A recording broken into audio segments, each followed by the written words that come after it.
When I was 15, I read Walt Whitman's Leaves of Grass. I remember thinking, this is wisdom. This is inspired text. Why isn't this in the canon? But there was a lot of stuff that made it into my tradition's holy book I really wish hadn't. There were definitely a lot of good things, too. God is love is a good one. I like that. But all this hell, all this judgment. I spent years learning ancient Greek just to be able to read the New Testament in the original. But studying the text and all the so-called historical Jesus scholarship just raised bigger issues. Eventually I gave up on the tradition altogether. I've returned to it, though, over a decade later. Jesus is pretty inescapable. A meta-religious engagement really can't avoid the Christian tradition, a religion of over 1 billion people.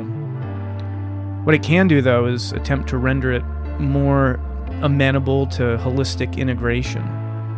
It can attempt a more inclusive, a more accurate, efficacious version of Christianity, one that can work for people across the full span of adult human development.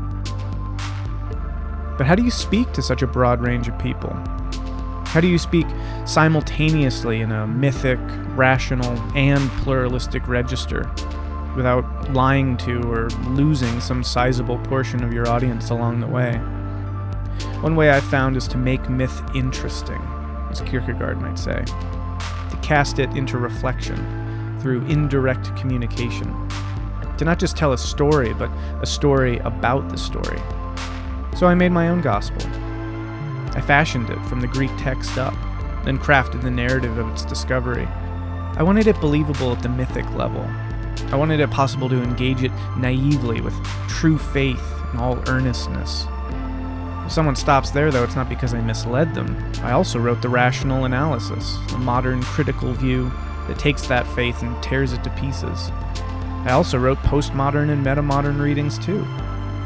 So what a person makes of it is up to them.